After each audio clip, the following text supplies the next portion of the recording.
കേരള പഞ്ചായത്ത് വാർത്താ ചാനലിലേക്ക് സ്വാഗതം. ആരോഗ്യ സംരക്ഷണത്തിന് വേണ്ടിയുള്ള വയോമിത്രം പരിപാടി സംഘടിപ്പിച്ചു. സമൂഹത്തിൽ വയോജനങ്ങൾ നേരിടുന്ന ഏറ്റവും വലിയ പ്രതിസന്ധി ജീവിതശൈലി രോഗങ്ങളും അവയെ തുടർന്നുള്ള ചികിത്സാ രീതികളുമാണ്.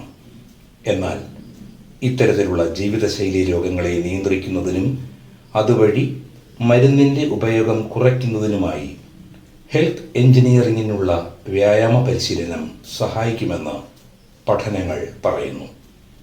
ഇത് പ്രാവർത്തികമാക്കുന്നതിനും അതുവഴി വയോജനങ്ങളുടെ ശാരീരിക ക്ഷേമം ഉറപ്പുവരുത്തുന്നതിനും വേണ്ടിയാണ് ശ്രീ ചിത്ര മെഡിക്കൽ ഇൻസ്റ്റിറ്റ്യൂട്ടും മാണിക്കൽ ഗ്രാമപഞ്ചായത്തും കൈകോർത്ത് വയോദീപം പരിപാടി സംഘടിപ്പിച്ചത്. നമ്മുടെ ഇവിടുത്തെ മസിലിനും വേണ്ടിയിട്ടുള്ള ഞാൻ ചെയ്ത് കാണിച്ചത് എങ്ങനെ ചെയ്യേണ്ടതെന്ന്. കസാരന്റെ പുറകിൽ നിന്നിട്ട് നമ്മൾ രണ്ട് കൈ കൊണ്ടും കസാരനെ സപ്പോർട്ട് ചെയ്യുക. കാണുന്നുണ്ടല്ലോ അല്ലേ? ഉപ്പൂറ്റിയിൽ കൊടുത്തോണ്ട് പൊങ്ങി ഒരു 2 സെക്കൻഡ് നിൽക്കുക, അതുപോലെ തിരിച്ച് താഴേക്ക് വരിക. ചെയ്യാൻ പറ്റുമോ? നമുക്കൊന്ന് ചെയ്ത് നോക്കിയാലോ? 15 പ്രാവശ്യം ചെയ്യാം അല്ലേ? എനിക്ക് ഒരു കാര്യം പറയട്ടെ, ഇത് നിങ്ങൾ പുതിയ പഠനങ്ങൾ തെളിയിക്കുന്നത് ഈ എക്സസൈസ് കൃത്യമായിട്ട് നിങ്ങൾ, പക്ഷെ അങ്ങനെയല്ല, കുറേ ചെയ്യണം. ചെയ്യുകയാണെങ്കിൽ ഷുഗറിന്റെ ലെവല് കുറയും എന്നാണ് കണ്ടുപിടിച്ചിരിക്കുന്നത് കേട്ടാ. ഒന്നിനും പിടിക്കാതെയും ചെയ്യാം, പക്ഷെ നമുക്ക് എല്ലാവർക്കും അത് പറ്റൂലല്ലോ. അതുകൊണ്ടാണ് ഇപ്പൊ പിടിച്ച് ചെയ്യാൻ വേണ്ടി പറയുന്നത് കേട്ടാ. പിടിക്കാതെ ചെയ്യുന്നവർക്ക് പിടിക്കാതെ ചെയ്യാം. ചെയ്ത് നോക്കിയാലോ ഒന്ന്? മാണിക്കൽ ഗ്രാമപഞ്ചായത്തും വനിതാ ശിഷ്യ വികസന വകുപ്പും സംയുക്തമായി നടപ്പിലാക്കിയ വയോദീപം ഹെൽത്ത് എഞ്ചിനുള്ള വ്യായാമ മുറകളുടെ പരിശീലന ക്യാമ്പ് മാർച്ച് 2 ശനിയാഴ്ച പാറയ്ക്കൽ ഗവൺമെന്റ് UP സ്കൂളിൽ വെച്ച് നടന്നു. മാണിക്കൽ ഗ്രാമപഞ്ചായത്ത് പ്രസിഡന്റ് ശ്രീ കുതിരകുളം ജയൻ അധ്യക്ഷ സ്ഥാനം വഹിച്ച പരിപാടി വയോജന സംസ്ഥാന കൗൺസിൽ കൺവീനർ ശ്രീ അമരവിള രാമകൃഷ്ണൻ ഉദ്ഘാടനം ചെയ്തു. സമൂഹത്തിൽ വർദ്ധിച്ചു വരുന്ന ഒരു വിഭാഗമായി വയോജനങ്ങൾ മാറുന്ന ഈ സാഹചര്യത്തിൽ അവരുടെ ആരോഗ്യവും ക്ഷേമവും സംരക്ഷിക്കേണ്ടതിൻ്റെ ആവശ്യകത ഈ പരിപാടിയിലൂടെ ഉദ്ഘാടകൻ ചൂണ്ടിക്കാട്ടി. എന്തായാലും ഇത് ഒരു നല്ലൊരു പരിപാടിയാണ്. കാരണം ഇപ്പൊ പല വീടുകളിലും വയോധികർ എന്ന് പറയേണ്ട പ്രായമായവര് മക്കളൊക്കെ വിദേശത്തോ അല്ലെങ്കിൽ പഠിക്കാനോ ഒക്കെ പോകുമ്പോൾ ഇവര് ഒറ്റപ്പെട്ട് ഒരു വല്ലാത്തൊരവസ്ഥയിൽ കഴിയുന്നു. എന്തായാലും ശ്രീചിത്രയിലെ കുട്ടികൾ അവരിങ്ങനെ ഒരു പ്രോജക്റ്റ് തയ്യാറാക്കി മാണിക്യ പഞ്ചായത്തിലെത്തി. എന്ത് തോന്നുന്നു ഇതിനെക്കുറിച്ച്? ഇത് പഞ്ചായത്ത് ദീർഘകാലമായി ചെയ്തു വരുന്ന ഒരു ആശയമാണ്. 60 കഴിഞ്ഞ ആൾക്കാരുടെ അവരെ പൊതു സമൂഹത്തും അല്ലെങ്കിൽ പഞ്ചായത്തിലും അല്ലെ എല്ലാ സ്ഥലത്തും അവർക്ക് കൂടുതൽ കെയർ കൊടുക്കുക എന്നുള്ളത്, അവരെ ശ്രദ്ധിക്കുക എന്നുള്ളത്, അവരെ പരിഗണന. ഒരു സെക്കൻഡ്, ഈ 60 വയസ്സ് കഴിഞ്ഞു എന്ന് പറയുന്നുണ്ട്. നമ്മൾ പ്രസിഡന്റിന് 60 വയസ്സായ? ഇല്ല. എത്രയായി? 56. അപ്പൊ 4 വർഷം കഴിയുമ്പോ ഇതും ഒരു പരിഗണന. അപ്പൊ അങ്ങനെയാണെങ്കിൽ ഞാൻ എന്ത് ചെയ്യണം? ഒരു മുൻകരുതലാണ്. അതായത് 60 കഴിഞ്ഞവരെ പരിഗണിക്കുന്നില്ല ശരിക്കും വീടുകളിൽ പോലും സമൂഹത്തും. അത് വരാതിരിക്കാനും നല്ലൊരു ശതമാനം, ഇപ്പൊ തന്നെ 16, 15 അല്ലെങ്കിൽ 14% കേരളത്തില് വയോജനങ്ങളാണുള്ളത്. അത് കഴിയും തോറും അല്ലെങ്കിൽ അടുത്തൊരു സെൻസസ് വന്നു കഴിഞ്ഞാൽ ഒരു പക്ഷേ ഇത് 20% ആയി മാറാം. അപ്പൊ അത്രയ്ക്ക് ഒരു സമൂഹം, വലിയൊരു സമൂഹമായി മാറുകയാണ്. അപ്പൊ ഇവരെ കാത്തു സൂക്ഷിക്കുക അല്ലെങ്കിൽ ഇവരെ എന്ന് പറഞ്ഞ പഞ്ചായത്തുകൾ അല്ലെങ്കിൽ സർക്കാരിന്റെ ബാധ്യതയാണ് അല്ലെങ്കിൽ കടമയാണ് ഈ തുല്യനീതി ആത്മാഭിമാനത്തോട് ജീവിക്കാനുള്ള ഒരു അവകാശം ഭരണഘടന വരുന്നൊരു സംഗതിയാണ്. അത് 60 കഴിയുമ്പോൾ അവരെ നമ്മൾ അവോയ്ഡ് ചെയ്താൽ ആത്മാഭിമാനം വ്രണപ്പെടുകയാണ് എന്ന് പറഞ്ഞാൽ ഭരണഘടനയിലെ മൗലിക അവകാശം തെറ്റാണ്. അത് പാടില്ല. അത് എല്ലാ ജനങ്ങൾക്കും 60 കഴിഞ്ഞാൽ കിട്ടണം. ഇതാണ് പഞ്ചായത്തിന്റെ ഉദ്ദേശം. തിരുവനന്തപുരം ജില്ലയിലെ മാണിക്കൽ പഞ്ചായത്തിലെ പാറയ്ക്കൽ സ്കൂളിലാണ്.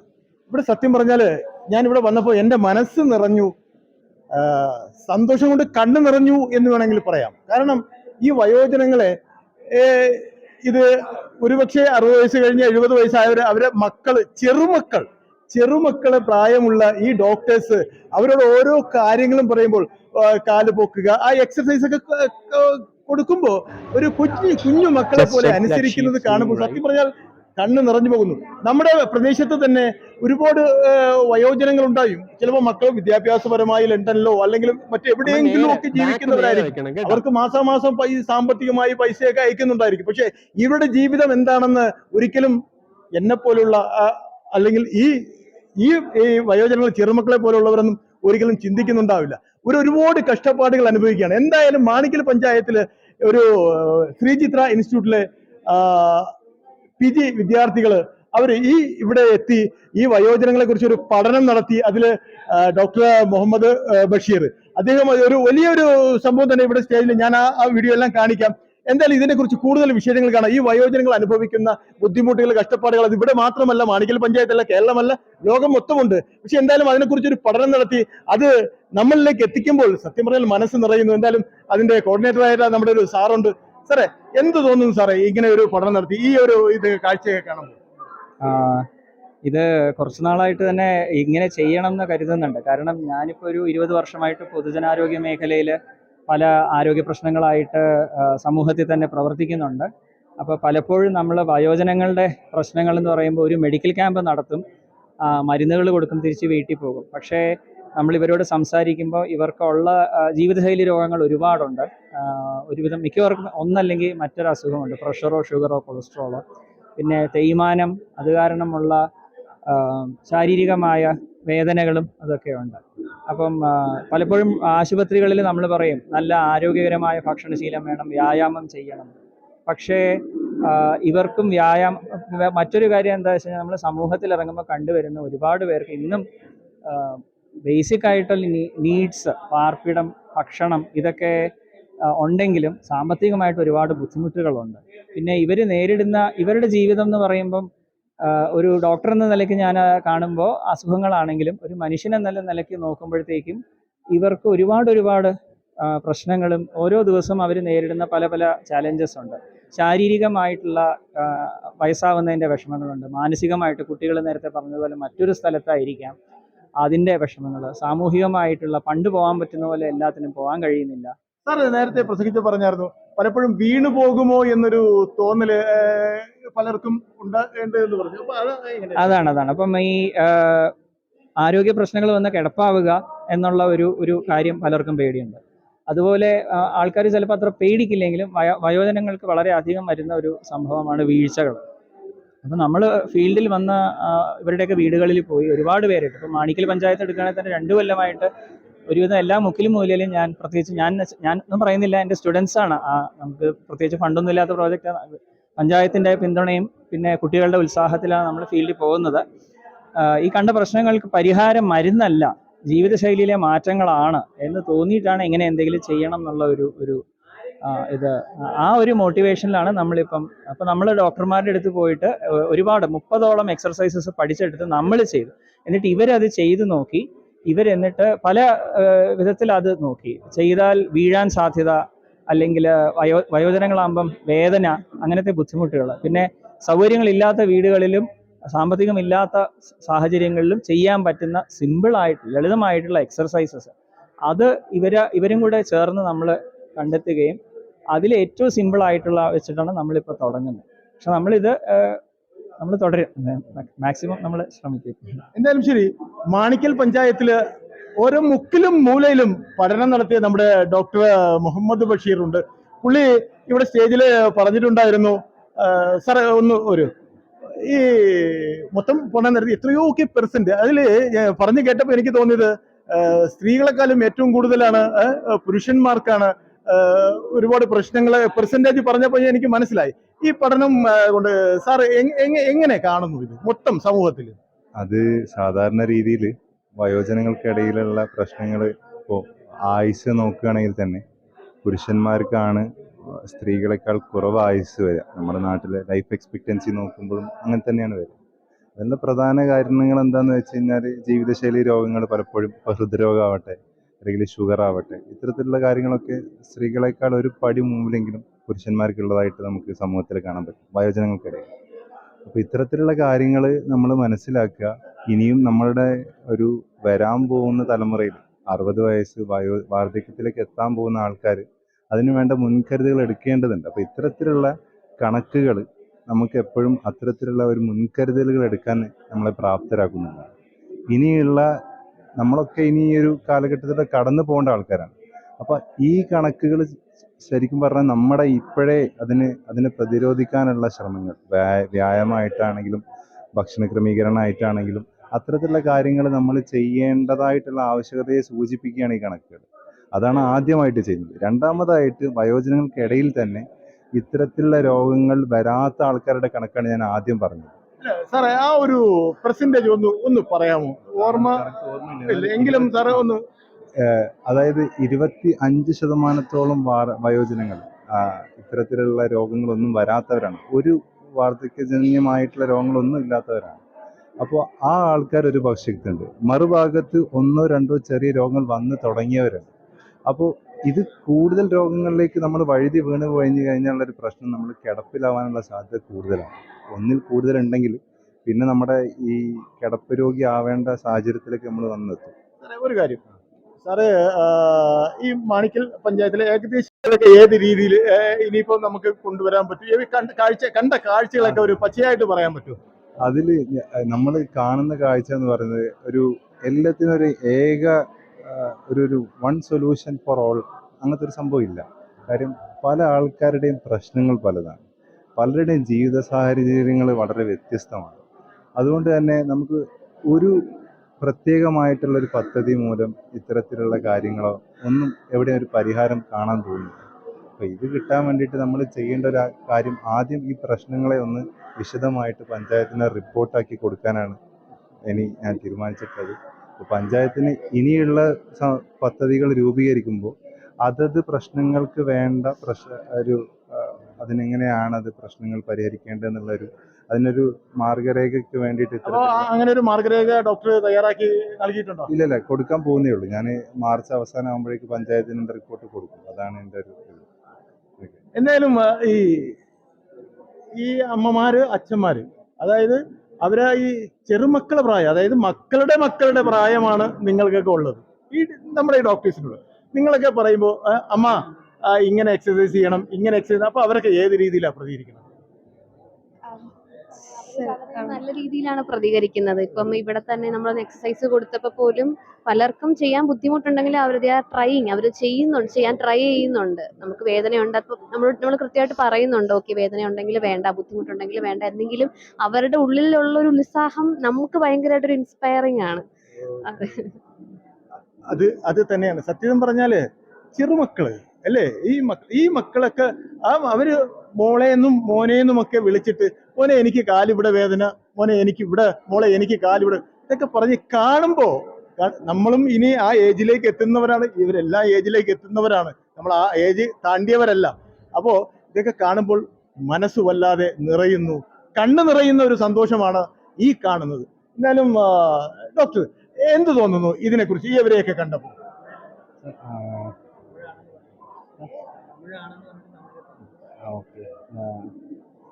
இது புதுசு I am from outside தமிழ்நாட்டில் இருந்தது. കേരള ഫ്രം തമിഴ്നാട്. ഓക്കെ, തമിഴ് പേശുവോ? നമ്മളെ കേരളത്തിൽ எல்லாருக்கும் தமிழ் அறியாண்டு.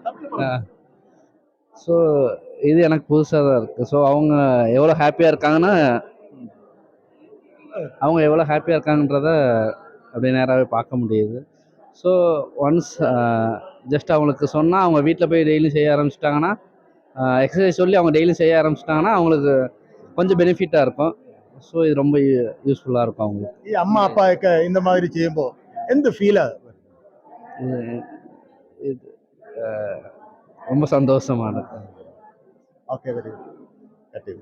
ഇനി okay doctor, what about what you thinking about this one? Yeah, you can speak English. Our also in 100% educated in Kerala people. That's why everybody understand. What you thinking? Yeah, this is a very good initiative like what sir has taken up. So and we are like volunteering. It's very good. Like it's a good experience for us also, and like it's like yeah, it's very good. ഡോക്ടർക്ക് എന്താണ് പറയാം? I don't know Malayalam. You from where? I am from Andhra. Andhra നമുക്ക് we don't know Telugu, we don't know, but if you can speak in English, okay. What are you thinking about this? Yeah, it's really good initiative for the elder people, and we are part of that. It's really good. I don't know much. Okay, സത്യം പറഞ്ഞാല് ഇവരെല്ലാം വളരെ മനസ്സുകൊണ്ട് ഹാപ്പിയാണ്. കാരണം ഇവർക്ക് നമുക്ക് എല്ലാവർക്കും മാതാപിതാക്കൾ ഉണ്ടെങ്കിൽ തന്നെയും ഈ മാതാപിതാക്കളുടെ അവരുടെ ആ ഒരു അവസാനമെന്ന് ഒരിക്കലും പറയും. ഇപ്പം നമ്മുടെ ഡോക്ടർ ബഷീർ ഇത് എടുത്തപ്പോൾ തന്നെ ഇപ്പം നമ്മുടെ പഞ്ചായത്തിലൊക്കെ പോയി എടുത്തപ്പോൾ തന്നെ മരണനിരക്ക് കുറയുകയാണ്. അപ്പോൾ വയോജനങ്ങളുടെ എണ്ണം കൂടുകയാണ്. അപ്പൊ അവരുടെ കഷ്ടപ്പാടുകളൊക്കെ ഇവരും ഒക്കെ കാണുമ്പോൾ, നമ്മൾ എല്ലാവരും കാണുമ്പോൾ മനസ്സ് ഒരു വല്ലാത്തൊരു ഇതാണ്. പക്ഷെ അവർ ഒറ്റപ്പെടലുകൾ പലപ്പോഴും സംഭവിക്കുന്നു. അവരുടെ ജീവിതശൈലി രോഗങ്ങൾ, അങ്ങനെയൊക്കെ ഒരുപാട് ബുദ്ധിമുട്ടുകൾ വരുമ്പോൾ ഇതുപോലുള്ള കൂട്ടായ്മകൾ അവരെ ഇങ്ങനെ പരിചരിക്കുമ്പോൾ, അവരുമായിട്ട് ഇടപഴകുമ്പോൾ വലിയ സന്തോഷമാണ് കാണുന്നത്. എന്തായാലും ഇതിന്റെ കൂടുതൽ വിശേഷങ്ങൾ നമുക്ക് നോക്കാം. മാണിക്കൽ ഗ്രാമപഞ്ചായത്ത് 2023-24 തൊട്ട് തുടങ്ങി വന്ന കുറേ പദ്ധതികളുണ്ട്. പക്ഷേ ഇത് ആരംഭം കുറിക്കുന്നത് 2003-2004 കാലഘട്ടങ്ങളിലാണ് ഇത് ചെയ്യുന്നത്. അപ്പോൾ ഇത്തരം കാര്യങ്ങൾ 2014-ലാണ് 2013-14 തുടങ്ങി ഇത് തുറന്നു വരുന്ന ഒരു സംഭവമാണ് ഈ വയോസൗഹൃദം. ഇപ്പോഴെന്ന് പറഞ്ഞാൽ അവർ ആരോഗ്യപരമായ കാര്യങ്ങളിൽ കൂടുതൽ ശ്രദ്ധ കേന്ദ്രീകരിച്ചും കൊണ്ട് ഉള്ള പ്രവൃത്തിയാണ് ശ്രീ ചിത്ര ഇൻസ്റ്റിറ്റ്യൂട്ടും, അതേപോലെ തന്നെ അവിടുത്തെ അച്യുതമേനോൻ സ്റ്റഡീസ് സെൻ്ററും, അതുപോലെ തന്നെ ഹെൽത്ത് ആക്ഷൻ വൈ പീപ്പിളിൻ്റെ നേതൃത്വത്തിൽ കില ഗ്രാമപഞ്ചായത്ത് സാമൂഹ്യനീതി വകുപ്പ് ഇത്രയും കൂടെ ചേർന്നുകൊണ്ട് മെഡിക്കൽ ഡിപ്പാർട്ട്മെൻറ്റും കൂടെ ചേർന്നുകൊണ്ടാണ് ഇവരുടെ ആരോഗ്യ പരിപാലനമാണ് നോക്കുന്നത്. ഇവരെന്ന് പറഞ്ഞാൽ ചെറു വ്യായാമങ്ങളിലൂടെ ഇവരെ ആരോഗ്യം സംരക്ഷിച്ചുകൊണ്ട് ഇവർക്ക് അധികം കാരണം മരുന്നിൻ്റെ ഉപയോഗം കുറയ്ക്കുക എന്നുള്ളതാണ് ലക്ഷ്യം വെച്ചുകൊണ്ട് മാണിക്കൽ ഗ്രാമപഞ്ചായത്തിൽ 60 കഴിഞ്ഞിട്ടുള്ള അല്ലെങ്കിൽ 59 മുതലുള്ള ആൾക്കാർക്ക് മരുന്നിൻ്റെ ഉപയോഗം കുറയ്ക്കാൻ വേണ്ടി അവരെ ഹെൽത്ത് അല്ലെങ്കിൽ അവരെ ആരോഗ്യം വർദ്ധിപ്പിക്കുന്നതിനുള്ള വ്യായാമ മുറകൾ ശീലിക്കുകയും അതോടൊപ്പം NCD മരുന്നുകളുടെ അളവ് കുറയ്ക്കുക, അതിൻ്റെ ഒരു പൈലറ്റ് പ്രോജക്റ്റാണ് ശ്രീ ചിത്ര തിരുനാൾ ഇൻസ്റ്റിറ്റ്യൂട്ടും മാണിക്കൽ ഗ്രാമപഞ്ചായത്തും കൂടെ ഇന്ന് ഇവിടെ ലോഞ്ച് ചെയ്യുന്നത്. എന്തായാലും മാണിക്കൽ ഗ്രാമപഞ്ചായത്ത് ഈ ഒരു കാര്യം നടപ്പിലാക്കുന്നത്, എന്നെ സംബന്ധിച്ച് ഞാനും അണ്ണനൊക്കെ ഏകദേശം ഒരേ ഏജാണ്. നമ്മളൊരു 4-5 വർഷം കഴിയുമ്പോൾ നമ്മളും ഇതുപോലെ വയോജനങ്ങളെ കൂട്ടത്തിൽ വന്നിരിക്കും. അതല്ല, ഇത് കേൾക്കുന്ന നിങ്ങളായാലും ശരി, ഒരിക്കലും ആരും വയോജന ആവാതെ പോകുന്നില്ല എല്ലാവരും. അപ്പൊ ഇന്ന് ഈ വയോജനങ്ങൾക്ക് ചെയ്യുന്ന ഈ കാര്യങ്ങൾ നാളെ അതൊരു വലിയ വിപുലമായ രീതിയിൽ വരട്ടെ എന്നാണ് നമുക്ക് ആശംസിക്കാനുള്ളത്. അതായത് നമുക്ക് വേണ്ടി നമ്മൾ തന്നെ ചെയ്യുകയാണ്. സംസ്ഥാന വയോ സൗഹൃദ ഗ്രാമപഞ്ചായത്തായി തിരഞ്ഞെടുക്കപ്പെട്ടിട്ടുള്ള മാണിക്കൽ ഗ്രാമപഞ്ചായത്ത് തുടർന്നും വ്യത്യസ്തമായ പ്രവർത്തനങ്ങൾക്ക് നേതൃത്വം നൽകുമെന്ന് പഞ്ചായത്ത് പ്രസിഡന്റ് ഉറപ്പു നൽകി. പറഞ്ഞൊരു സന്തോഷമുള്ള ഒരു പരിപാടിയാണ് വയോജനങ്ങളെന്ന് അമ്മമാര് ഈ രീതിയിൽ ചെയ്യുമ്പോൾ ICDSന്റെ സൂപ്പർവൈസർ എന്നുള്ള നിലയ്ക്ക് എന്താണ് ഇതിനെ കുറിച്ച് പറയാനുള്ളത്? ശരിക്കും എനിക്ക് ഈ വയോജനങ്ങളെക്കാൾ എനിക്ക് ഇഷ്ടമായി തോന്നിയ ഭരണസമിതിയോടുള്ള നമ്മളോടുള്ള അടുപ്പമാണ്. ശരിക്കും ഞാനുള്ള പല പഞ്ചായത്തിനും അങ്ങനെയും അടിച്ചലൊക്കെ കേട്ടിട്ട് വന്ന ഒരാളാണ്. അപ്പോൾ ആ നിലയ്ക്ക് ഇവിടെ പ്രസിഡന്റ് സമിതി മറ്റ് മെമ്പറും ഏത് പ്രോജക്റ്റാണോ നമ്മൾ ചെയ്യുന്നത് അതിന് ഫുൾ സപ്പോർട്ടാണ്. അതുപോലെ വൈസ് പ്രസിഡന്റ് ആയാലും മറ്റ് മെമ്പേഴ്സ് ആയാലും ഇതിനോടൊപ്പം പ്രവർത്തിക്കുന്ന RPമാര് എല്ലാവരും ഭരണസമിതി മൊത്തത്തിൽ AS ആണെങ്കിലും ASും പിന്നെ സഹകരണ മെമ്പർ എന്ന് പറയുന്ന പിന്നിൽ ഏറ്റവും കൂടുതൽ ചെയ്തിട്ടുള്ളത് എന്നെ കൊണ്ട് ഓരോന്നും ചെയ്യിക്കുന്നതും നല്ല ഒരഭിപ്രായമാണ് എനിക്ക് ഭരണസമിതിയെ. ശരിക്കും വയോജനങ്ങളെക്കാൾ എനിക്കിഷ്ടം ഈ ഭരണസമിതിയോടൊപ്പം നിൽക്കാനാണ്. അത്രയ്ക്ക് നല്ല സപ്പോർട്ടാണ് എനിക്ക് തരുന്നത്. ഈ വയോദീപം എന്ന പരിപാടിയിൽ ഈ ഒരു രീതിയിൽ അതിനെ കുറിച്ച് എന്താ പറയാനുള്ളത്? വയോദീപം എന്ന് പറയുന്നത് നമുക്ക് ഇവരുടെ ട്രെയിനിങ് ആണ്. ശരിക്കും ഇപ്പോൾ ഈ വയോജനങ്ങളെ ആരും സംരക്ഷിക്കുക, അവരെ കെയർ ചെയ്യുക ഒന്നും ചെയ്യുന്നില്ല. വീട്ടിൽ നമ്മളുടെ അച്ഛനും അമ്മയൊക്കെ ആയാലും നമ്മൾ പോയി കഴിഞ്ഞാൽ അവർ ഒറ്റപ്പെട്ട് കഴിയുന്ന ഒരവസ്ഥയാണ്. അതിനെ അവരെ ഈ വേദിയിലേക്ക് അവരുടെ ആഗ്രഹത്തിനനുസരിച്ച് സംസാരിക്കാനോ അല്ലെങ്കിൽ മറ്റുള്ളവരോട് ഇടപെടാനോ ഒന്നും അവസരം കിട്ടാത്ത സാഹചര്യത്തിൽ ഇത്ര ഒരു പ്രവണത, അതുപോലെ അവരുടെ വ്യായാമത്തിലൂടെ അസുഖങ്ങൾ, ജീവിതശൈലി രോഗങ്ങൾ കുറയ്ക്കാൻ പറ്റുമെങ്കിൽ അത് ഏറ്റവും നല്ല കാര്യമായിട്ട് തന്നെയാണ് ICDS കണക്കാക്കുന്നത്.